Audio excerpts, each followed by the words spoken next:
Hola, buenos días. Aquí estamos ya preparadas para nuestra super entrevista esta tarde, que no sé para qué estoy colocando la cámara, si luego va a cambiar inmediatamente. Voy invitando a Elena del Amo. Venga, Elena del Amo. Enviamos. ¿Qué tal? ¿Qué tal? Hello, everybody.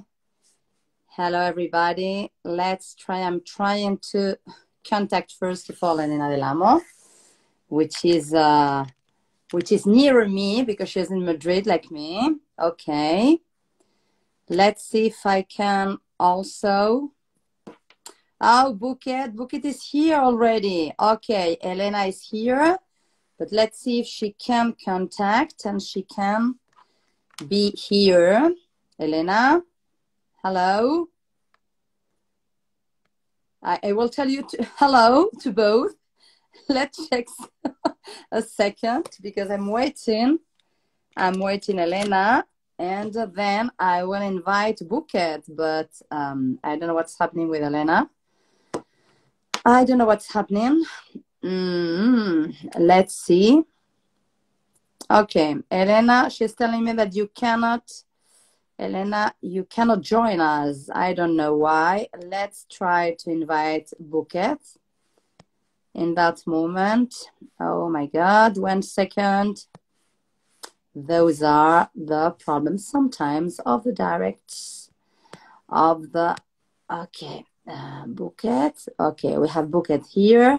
And Elena, let's try to do it. Oh no, I can invite one by one. Not both at the same time, it seems. Hello, Manena. Hola, Manena. Hello, Buket. You are so quick. Always. Very quick. Okay, I will try to invite Elena. I have a problem with Elena. Why cannot now have Elena joining us? Oh my God, this is the problems of not having, because when I used to do a live chat, I used to do it with one person, not with two persons, you know. So yeah, sometimes I don't know why. My first time too. Ah, your first time too. Okay, so I don't know if oh my God, if there is a problem and I cannot join her now. That's not possible. Only for two persons. I'm not sure, Alice, but oh my God, no, it's not possible. Don't tell me this. I have Elena that she will kill me. She will kill me, please. That's a problem, a personal problem. So because I always thought that it was possible for 3 people. So that's the reason by which we were trying. If it was not possible, I would choose a Zoom, which was much more easy for this. Yeah. Oh my God, Elena, she's telling me that she's looking at us, but it seems that she cannot. Of course. Well, I don't know. She doesn't allow me to invite her. My God. Disaster. We have to make another one. I think so. She will kill me, Elena. Well, I think that the best thing that maybe we can do, as Elena will not join us directly, is that she tried to ask you, you know, the questions by the chat, and I will read them. I think that maybe that will be an option. Okay. I think so. Okay, so, well, first of all these live chat will be in English. Of course, Buket's English is much more better than mine, okay? So I will try to do my best. But if it was in French, maybe not. But as it is, in English, I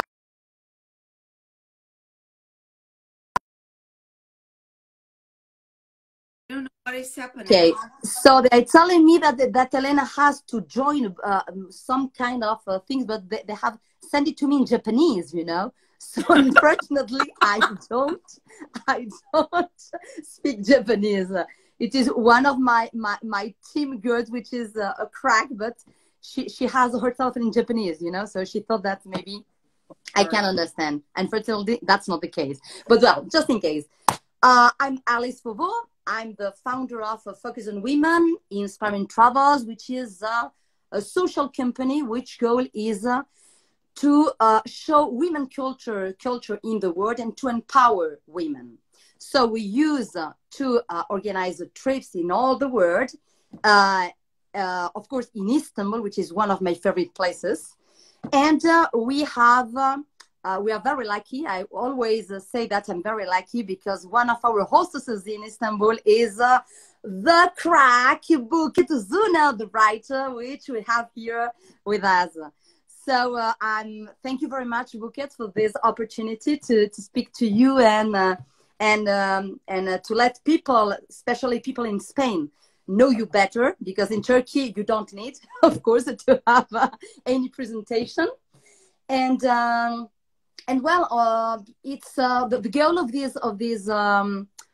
this live chat is to speak a little bit about Spain, about Turkey, and about women, about trips and literature and a lot of things. No, so we will try to not be much more than 1 hour, because if I will stay more than 1 hour, I have my social network, Jose Luis, that will tell me, Alice, as always, you spend more than 1 hour.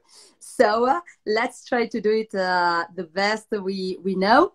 Elena del Amo, which will be here, she is here. Elena?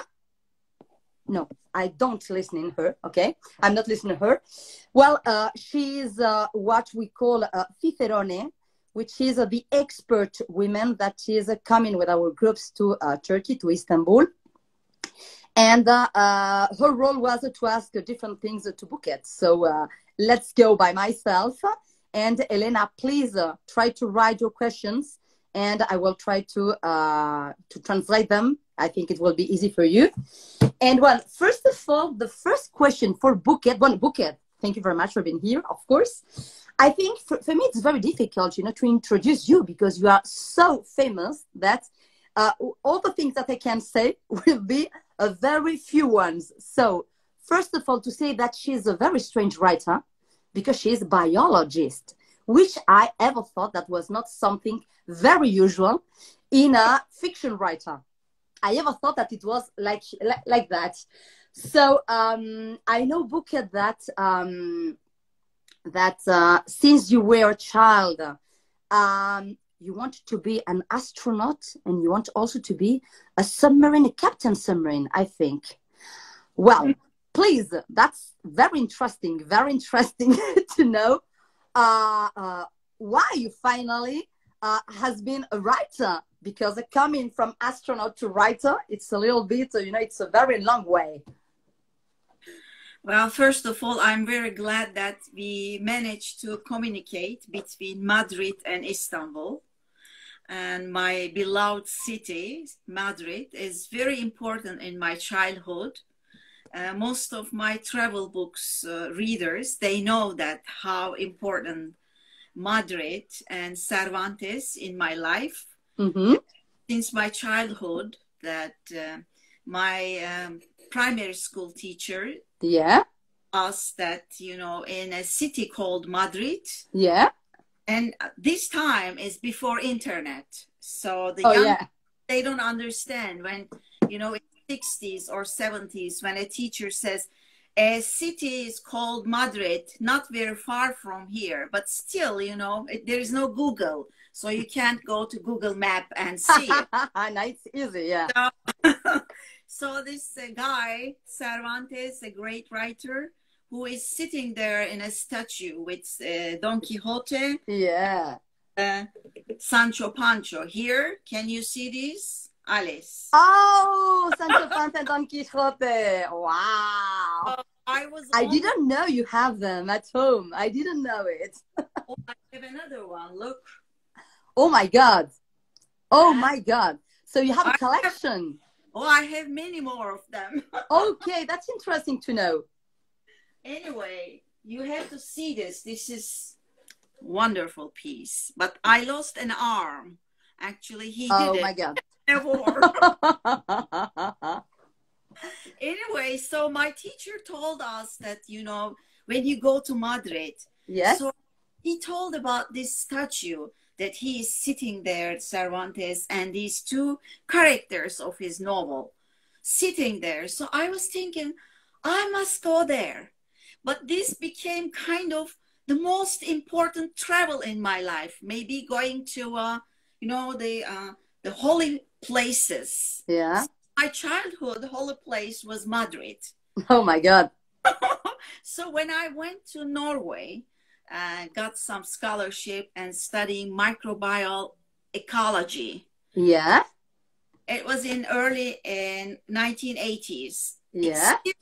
Still there is no internet. There is Of course. But there was this interrail travels, Oh yeah, I have done it also, of course. Yeah. So it was that those days. It was you had to be under 26 years old. Okay.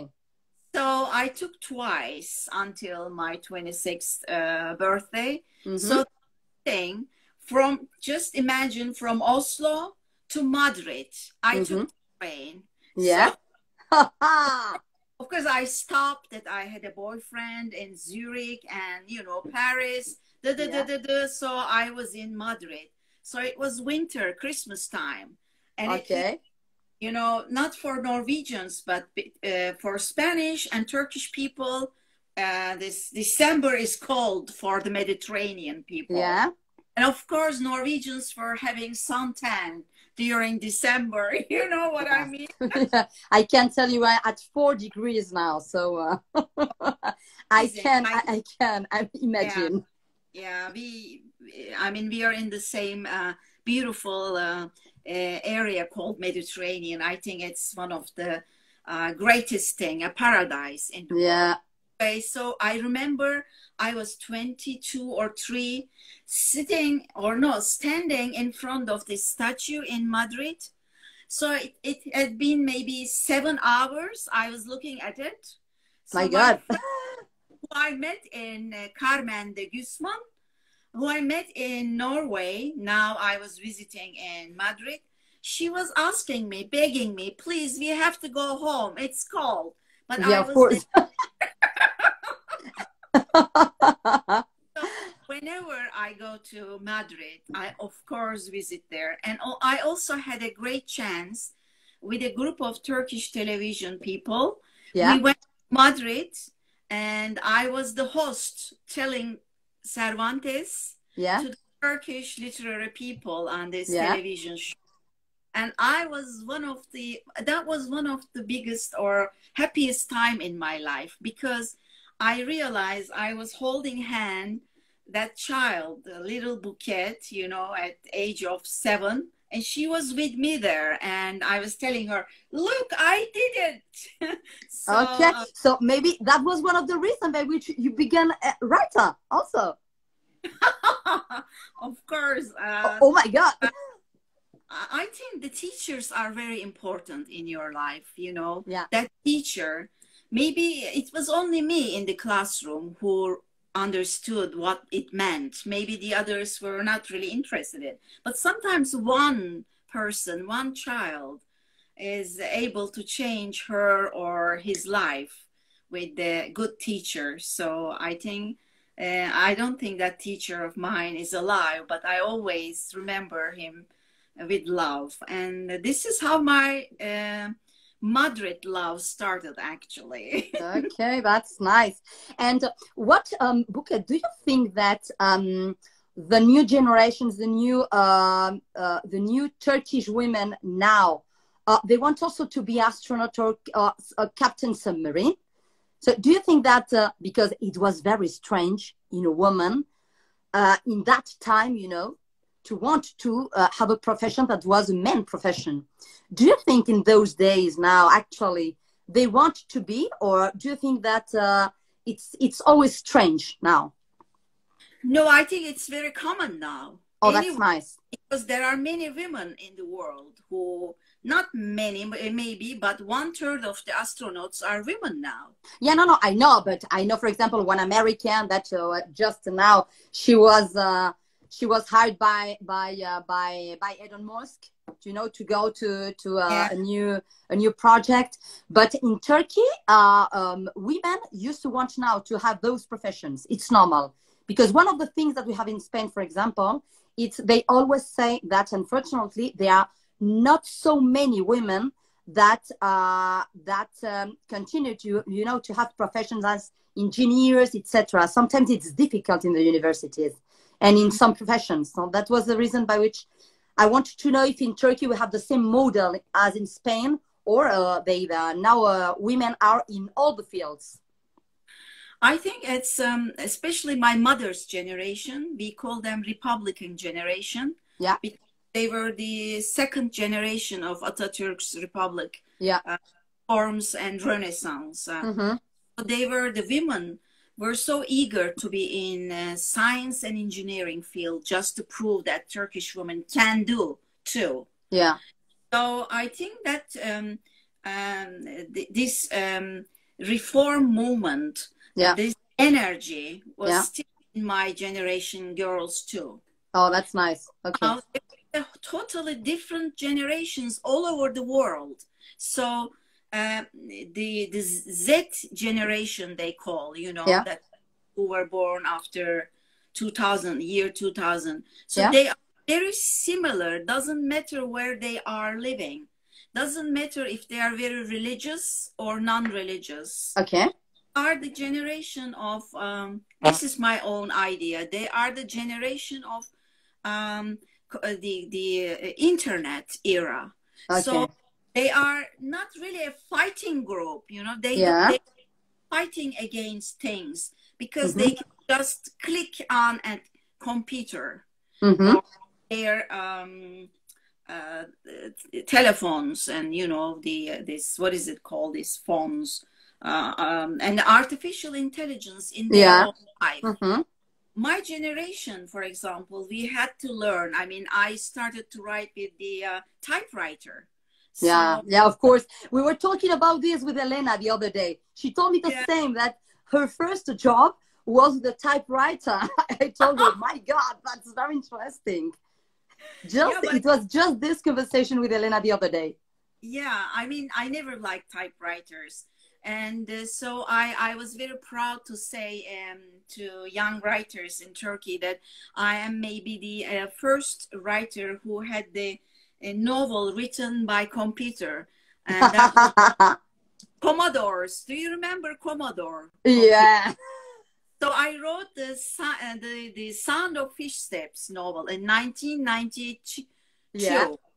It was written on these diskettes, you know. They were. Oh, yeah, I remember them. Yeah. So my PhD was on a diskette also. She's in the box, poor PhD. Yeah, it's the same. Yeah. Why I'm telling these things, that the whole understanding of the world is changed now. Yeah, fortunately. I see my son or my young readers, they have a different attitude toward the world. Their fight is different than ours. Yeah, I know. Women in our generations, we wanted to show the world, especially the male world, that we can do, we can. So I studied science. And when I was working as a scientist in Finland, one of my schoolmates, she was an electrical engineer, Finnish woman. Yeah. She's a very good friend of mine. Her name, I proudly tell that her name is Satu Hassi. Okay. And Satu means fairy tale. And she became the first woman environmental, what is it called? The minister from the Green Party in Finland. Wow. So when I went to visit her, imagine that we were two women in this engineering department in Finland. And one became writer, the other the minister of environment. Well, now, that's nice.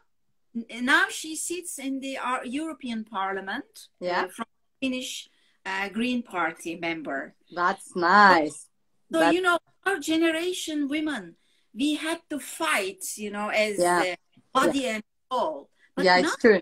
Different, you know, there are girls, they are either head covered, very Islamic women, or are secular women. Doesn't matter. Doesn't matter. Yeah. They have different attitude. The fight is different now. You know. Yeah. And I'm glad because they are not as angry or as I mean, not angry, but we are fighting too much, and this takes many of our, or most of our energy, you know, Yeah. to prove ourselves. And Mm-hmm. but every generation changed the pace, and Yeah, also of course. technology. Well, we are always fighting. I think this is the point. Well, Yeah. I didn't tell that, of course, Buket, she has written a lot of books, a lot. Two of them was Right. published in Spanish, who was Gentes de Istanbul, which was, I think, that the most well known. And you used to write always trilogies. I don't know. I have a Water, Earth. You are now with a new one, isn't it? Air. Yeah, air. Yeah. And now I'm writing the fire. The fire. So, but you are finishing, or it is finished? Finishing. No. Finishing. Okay. So that's a very important moment in a novel, I suppose. The way of closing all the book. So you have chosen. Sorry. Yeah. No, I was telling that, you know, when I'm writing fire, the whole world is under fire, you know. Yeah. It is a very good moment to write a novel like Fire. Yeah. Oh my God.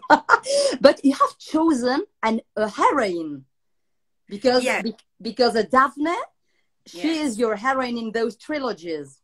Yes. Which is, I think, a very interesting person in your books. And those books were beginning very famous. Even I think that you have even some problem with Netflix. Could be? Is it not like this? No, it was so interesting that maybe, you know. That's very sad, but that's a very good point that you made out. That almost all of the novels or the film characters, cinema, in any parts of art and history, the women are not really, they are not disappeared, but they are always secondary. Yeah, it's true. You know, there are only four different roles for women everywhere in the world, not only in the East or West.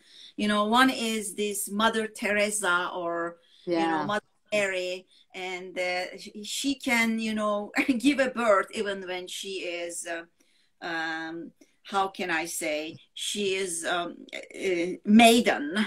Yeah. And so this is, and many people are believing in that, you know, in the world.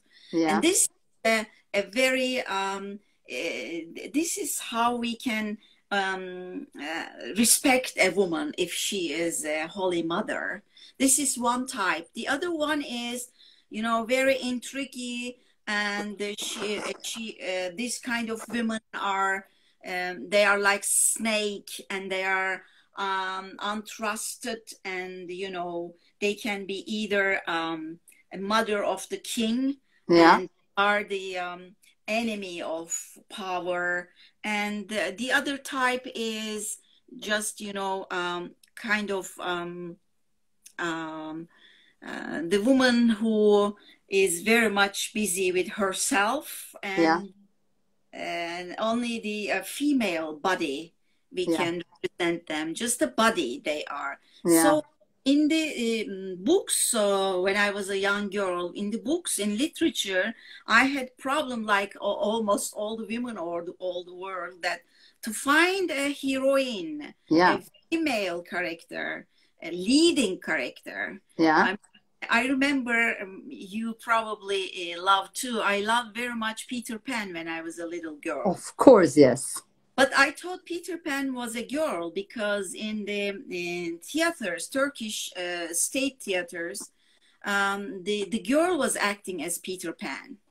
So I thought, because Peter is a foreign name, maybe this is a girl. Now I find a heroine, she can fly and, you know, has power. Then I realized almost all over the world in 70s, Peter Pan was acted by young female actresses, because in those days the technology, how they had to fly the Peter Pan, it was a very old technology. The girl's body was lighter than a boy. That's why they were choosing girls, and they were acting as a boy Peter Pan. So that was such a big pain for me to understand that even Peter Pan was a boy. Yeah. Wendy was like a Sancho Pancho, you know.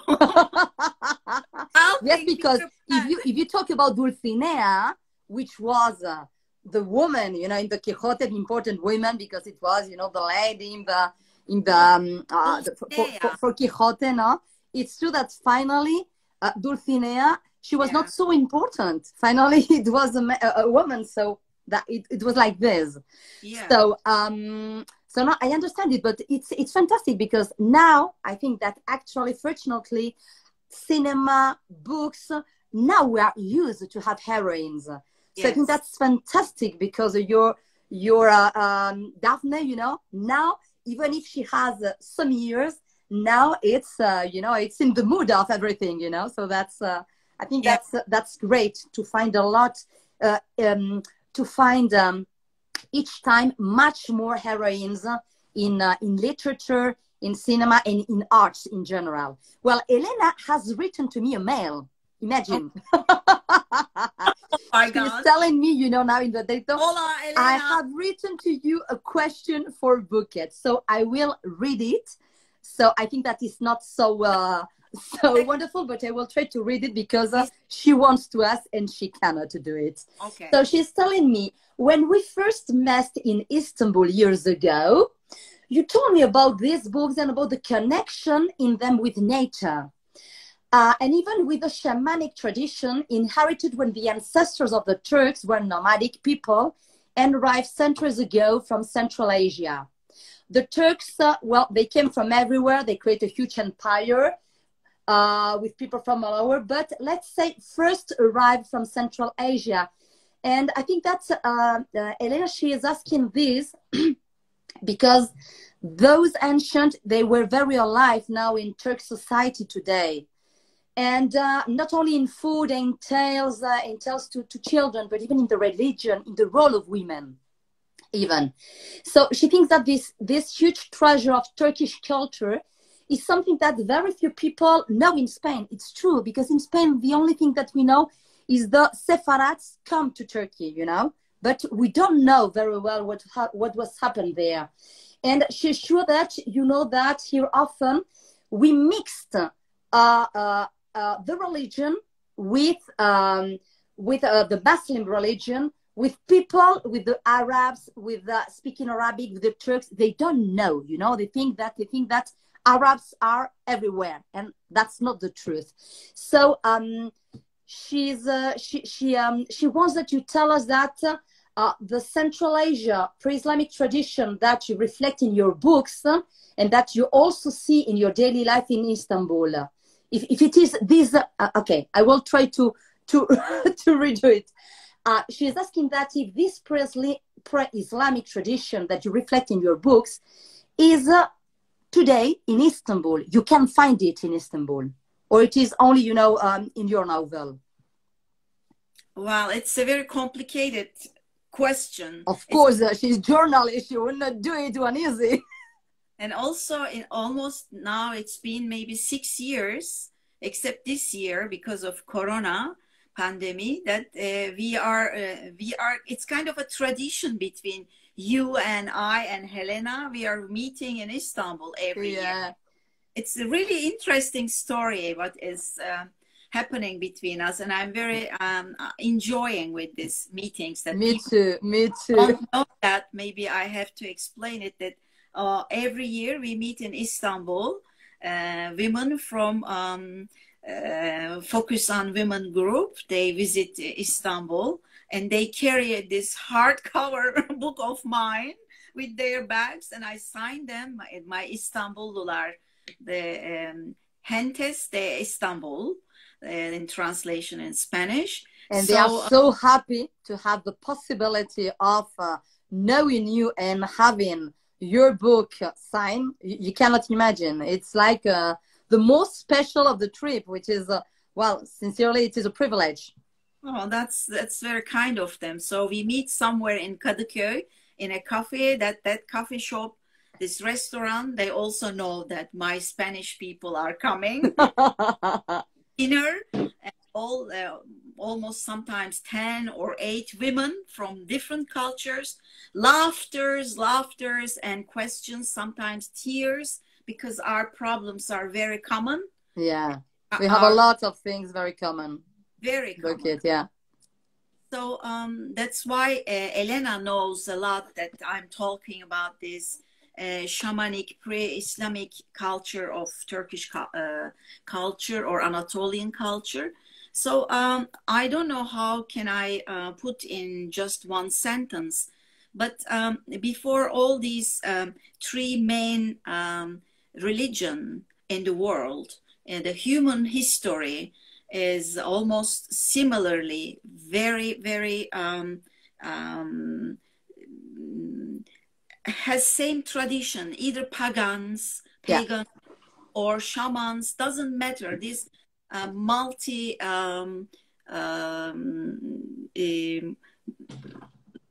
monaistic, now we have monaistic cultures, but multi-theistic cultures, I believe. I don't remember what it was called in English. So it's very similar. And so when you go to, for example, Scandinavia, they have cultures, or when you go to Greece or Italy, they had it's normal for them. It was normal for them. So Turks had the same stuff, you know. They had the sky god called Ülgen, and this feminine god called Umay, like Daphne's grandmother in my nature. In your books. Umay, it's maybe I have to pronounce. And so it was the Middle Earth, you know, and the underworld and the sky. So it was that simple. But what fascinates me that people before these monaistic cultures all over the world, they believed it didn't matter. They were not called Spanish, Turkish, or Norwegian. It was just people, you know. We are coming from the same family. It doesn't matter what our skin color is. So, but they were believing in that we were part of the nature. We are not the lord of the nature. So this year we have demonstrated. So this is what I am fascinating. This is why I take this pre-monoistic cultures, that, you know, we have to understand that we people in the 21st century, doesn't matter where we live, but it's because my mother tongue is Turkish and I come from a Turkish culture. That's why I'm looking after and studying this shamanistic culture. If I was Spanish writer, I would do the same for Spanish culture before Christianity. Yeah, because she has a lot of gods also, of course. Yeah, everywhere. The Phoenicians, of course. No. They has a lot of gods. That's normal, you know. It's because we are in the era, I would say, because it's not a century. It is a lot of centuries of monotheism culture. Yeah. So that's like this. But in the past, it was not this. We were in the same. I think that we were in the same, not whole, you know, but in the same place, all of us in the Mediterranean. I would say in French, I'm so sorry, Méditerranée. I don't remember in which language I'm speaking to, sorry. So it's true, I do agree with you. We are in a moment in which the influences, they're still alive. They're still alive in our society. So what I'm trying to do is, I'm not really interested in this religious stuff or whatever it is. I'm interested in naturalistic stuff, because if we believe, if we understand, if we realize that we are part of a nature, we are not a lord of a nature, the whole problem about this natural disasters, climate global changing, or heat and things, all those things happening now, actually maybe is the reason of coronavirus, because we also transfer the animals from A place to B place. And when, for example, a bat, not Batman, a bat in that case it will be Batwoman. Of course, Batwoman. But it's not bad woman. It's bat. Bat, Woman. bat. We have to pronounce it very well. Yes. Look at us. A Turkish and Spanish is talking about English pronunciation. You are right. Anyway, so this bat has this virus somewhere in China, which is not a problem for human. But when you transfer animals from somewhere to anywhere, and in this circus or this, dolphin, what is it called? Dolphinarium, just for the money, for the money, everything. So these viruses, of course, they are changing because they have to adapt themselves. So this is what is happening, actually. It's all this era of the time we are living is Anthropocene era, because we are changing the nature. So what I'm trying to do is writing and fiction about what is happening between human beings and the nature. So it's like they were lovers before monotheism, not only exactly the monotheism, monotheistic beliefs or capitalism, whatever you call it. When the time we started to believe, oh, I am the Lord of everything, I can sell, buy, I am the center of the planet Earth, which is not true. We are just a little tiny living being in this earth. This is why I'm writing these novels, actually. And of course, my heroine is a woman, and also her wise helper is a woman too, a grandma. Yeah, it's true, yeah. So they are like Sherlock Holmes and Watson, actually. But two female characters, Sherlock and Watson, are male. And the writer also, don't forget it. Three ones. Less religion, but it will be also interesting. That's right. But well, it's very interesting because now it seems that we get divorced with nature and human. It seems because of the corona. And as I suppose that we have now everybody is at home. I suppose that in Turkey you have a similar situation than in Spain. I would ask you, how does it affect you, the corona, in your day life? Actually, in the beginning of this pandemic, Francina, everybody around me told me, oh, that you are so lucky because you're a writer, so you sit and write. But for God's sake, I never sit at home to write. I didn't know. It's okay. That's a problem. So I stopped writing, not a word. And I was reading an article from an American neuroscientific popular magazine, of course. I can only understand the popular side. Anyway, so there was this research they made among the creative writers and creative artists in America. Yeah. During this quarantine, most of them were not really producing at all. And I said, God, finally, I find the disease. So what they found out, that the process of writing or writing music or drawing or whatever you're doing as a creative business, that the process needs human contact. Yeah, it's true. You see, we are not lord of anything. We're just a little tiny human being, an animal on this planet.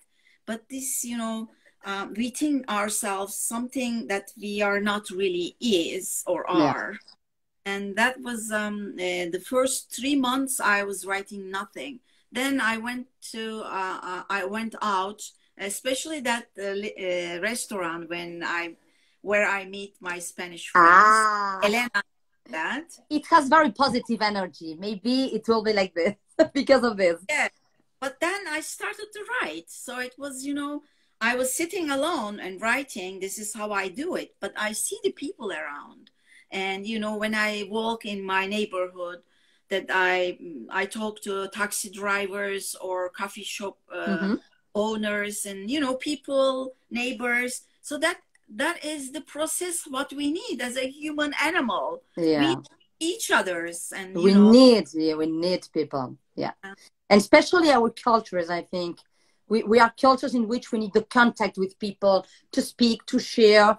And if we miss this, it's a big problem. I think that this is one of the big problems that we have in Spain now because of Corona is that for us it's very difficult to cut completely, you know, our relations with people, with friends, with it's so strange for us, you know, that it's becoming a social problem. Sincerely, it is becoming a social problem. And speaking about social problem, do you know how it's affecting the Corona to Turkish women? Because in Spain it is affecting a lot. In Turkey, it's the same thing. Do you think that it is affecting much more because of the Corona, or do you think that women are in the same situation as always? Well, actually, it's not only Spain or Turkey. All over the world, the United Nations Women research, what I don't know, I don't remember what is it called, the UNW something. Yeah. But I can find out and send you that they have a social media account that I follow. So they had the report that all over the world, this pandemic, Corona pandemic, is mostly affected negatively on women, because if you're a mother, if you have two kids like you have. Yeah. Do you want I tell you my situation? You don't have to. No, I have too little. No, I have a very, very little kids. And for me, it was horrible because I have to manage kids with my job, with the fact of managing everything logistically, with husband doctor. So living what it was happening in Spain every day and thinking that we were in risk. For me, it was horrible, you know. But I suppose that for the rest of women, or even worse than me, you know. So in Spanish, there are a lot of studies that are telling that the Corona has affected much more to women because we closed the schools. So it was to women, you know, to try to help the babies, you know, with the online classes or whatever, no, or to try to stay working with the baby, you know, with 3 years old, telling you, Mommy, I need to do something with you. So in that case of Spain, it's very clear. I suppose it's in the world also. I didn't know if it was the same thing in Turkey, because I don't know which were the percentages of women working outside home or not, you know. I have no idea. But I suppose that it was affecting a lot also, like in Spain. A lot. Now, because the young mothers are mostly working outside. It's, you know, my mother's generation were not working a lot. But now in every level of the work, different kind of works, there are a lot of women working. And the economy is not really good. But it's the global problem, not only in Turkey. Yeah, no, it's true. And it's a general problem, yeah. Nations Women Program is actually giving the numbers, and it's in Africa or in South America, it's the same, because women's problems are the same everywhere. Yeah. It's true. It's true. Well, you know, minority in the world. I think. Unfortunately, you're true. You're true. It's unfortunately it's like this. It's like this.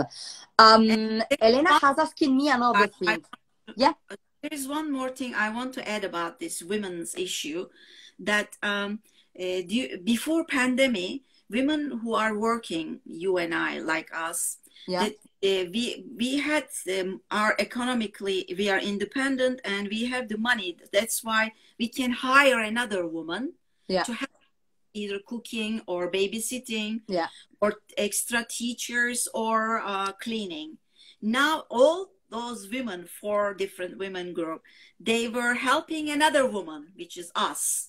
And then, you know, now because everything is cut out, money economically, and the pandemic conditions, now these 4 other women lost their jobs. And we have to work extra what they were doing. But about the husbands, even the best husband. It's not a question of husband. Situation is the same. You see, so it's It's like it's a horrible situation for both, you know, because finally, you know, even if you're a team or not, it yeah. is a lot of work that you need to, you know, to manage with other people. It's like this, unfortunately. Now you are doing all those works that before you, I mean, when we were having these women helpers, whatever, then we had some time for us. Now we don't have that time. That was what I was talking to one of my friends the other day. I was telling her, for me, it is horrible because I don't have even 10 minutes for reading. It is one of the things that I miss so much this year. Not having time for reading because, well, of course, for traveling, we will speak about travel, of course. I will not forget it. I have 10 minutes. I have 10 minutes. Okay. But for me, you know, we have 10 minutes left. Oh, yes. No, but it is okay. It is okay. Don't worry. I will manage. I will manage. No, but it's true. For me, you know, one of the worst things in my life this year, it's not having time for traveling, because for me, traveling, it opened my mind. It is like to I don't know, it changes me completely, you know, and not having time for reading. I know that there are a lot of people that they have much more time for reading this year, but it was not my case. But, well, speaking about traveling, you are a big traveler. We don't speak about, of course, I have forgotten to speak about traveling, because you were traveling since you were a child. Yes. What's your dream traveling? What do you expect of a travel, of a trip? I don't expect. Or what does meaning for you traveling? Yeah, maybe it is a best. It is a best question. Yes, a better question. Sorry. Because I don't expect anything. I just want to go, as you said. It's like breathing. You know, there's a fresh air. To meet somebody else, like, you know, if I was not traveling, I wouldn't meet you, because your business is not only with women but also travel. Yeah. So to meet you, this is so important for me. I love to meet you, for example. I love to meet Elena. And this is how I feel richer. I'm not a rich person. I have to calculate my electrical bill. Well, like everybody. Yeah, we have the same problem. Well, before pandemic also, after pandemic, during pandemic, I'm not complaining. But I feel so rich, because now we can have this talk and you're my friend. Doesn't matter where you're living. I feel strong with you. I can hold your hand. And this is how I meet you when I travel. Yeah, you know? It's also fantastic the day in which we meet us. I mean, I have some, not very many, but good male friends too. Mm-hmm. So women are different, because we understand what... We have a communication. It is a different communication. Yeah. It's different. It's, I don't know, but it's something very special. It's true. It's true. There is a special language between women, I guess. It's true. It's true. You know, when I travel, but since I was a child, I always look for women, you know, to try to talk to them, you know, even if I remember 10 years ago in Japan with my husband in the underground, and I had a Japanese lady next to me, and I started to talk with her. She was talking to me in Japanese and me in English. She of course she didn't understand English, but it was incredible, because I understood perfectly what she was trying to tell me, and she also. So I think that, you know, it is the magic language, you know, of women language. It's incredible. Well, Elena has telling me another question. She's giving to me another question for you, which of course you have water, earth, air, fire. It is much more. What are your next projects? Tell us. Well, actually, I have one thing to tell Elena about mantı, the Turkish ravioli she loves. Okay. And I don't know how can I send her, because I discovered a wonderful new style mantı for her. So I have to check the ways if I can send it her. I tell you, folks, that our friend Elena loves Turkish mantı, which is Turkish ravioli, which is very different than Italian one. So my Italian friend Bobby, if you're listening, it's our ravioli is totally different. We eat with the yogurt, with garlic sauce. Okay. Anyway, so of course I have several different projects beside Fire novel Daphne Kaman. One is a short story collection. I really miss writing short stories. This is what I started with, short stories actually. Yeah. And so this is called For Those Aparted. Okay. So this separation stories, but it's not only love separations, like refugees who had to leave their country. The separation from a beloved one. Okay. That there are times that, you know, there are 7 stories. One is just, I wrote it and published by the Istanbul municipality's cultural division, had a Istanbul stories. Yeah. And it's the Karantina Istanbul. Okay. So quarantine, is it? I don't know how to say it in Spanish. Cuarentena. Cuarentena. Quarantina. Cuarentena. Cuarentena. Quarantina. Oh, it is like a little bit Italian, but well, it is okay. Latin. Anyway, so this is a story, a middle-aged scientist woman who left Istanbul because Istanbul is destroyed in last 5-6 years very much. It's historically destroyed. Nature is destroyed. So there are many problems with the state and, you know, style. So this woman is so desperate, she left Istanbul. So this is the separation from her beloved city, which is... Okay, it's very interesting. Wow. Very nice project. But because of Corona, she wants to go back because she is in panic. Like Karantina makes us panic, you know, the pandemic. Yeah. So she says, if I will die because of this COVID-19, I want to die in Istanbul. Then she comes, she can't find any ticket by airplane, so she took the ferry boat. But then when they arrived in Istanbul, there are 2 guys in the ferry boat. They had COVID-19 positive. So she is locked in this ship, the ferry boat. Yeah. She's in Istanbul, but she can't go out. So this kind of 7 stories, refugee story or a love story, and or that the mother is dying and the daughter is talking about her and her. So this kind of departing stories. Wow, but that's very nice, very interesting. Wow, my God, wow. Well, so yeah, you know, those times we need. I always say every day that we have to be positive. I think that the end is in the beginning of 2000 of next year. I'm completely convinced that we will manage this.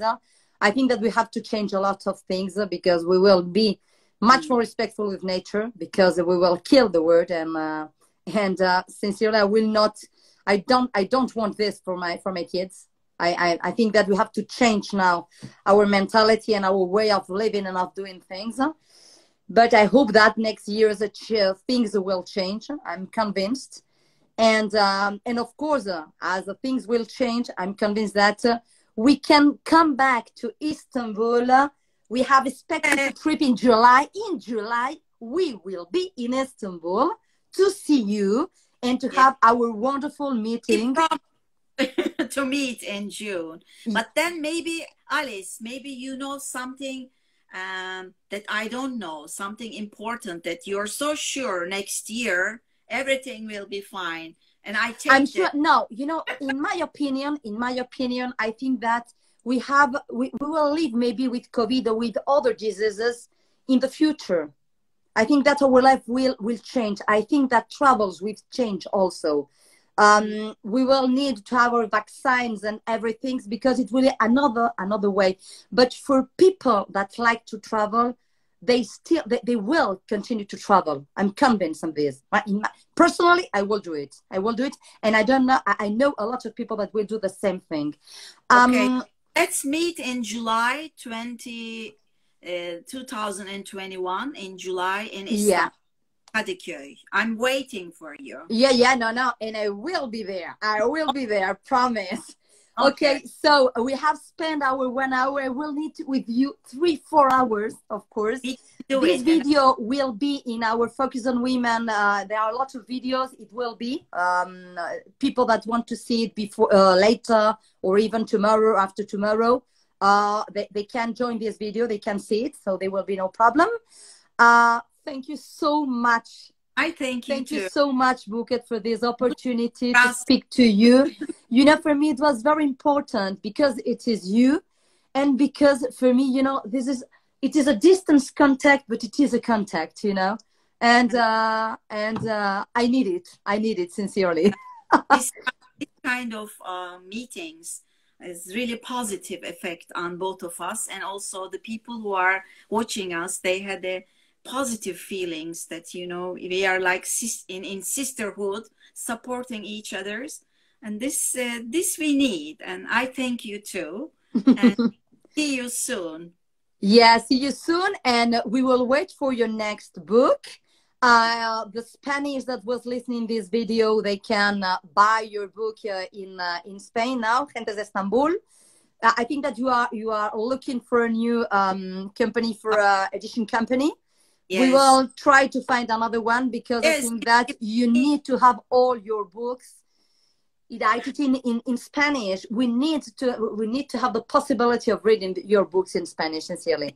Any editor or any literary agent is listening us. I hope so. I hope so. Cross fingers. Yeah. Okay. Okay. So Buket, thank you so much for your time, for all the things that you have telling us, and especially for being how you are. So a big kiss from Spain. Muchas gracias. Un beso muy gordo. Y te queremos desde España. Ben de seni seviyorum. Bye bye, Buket. Thanks so much. Te queremos. Bye.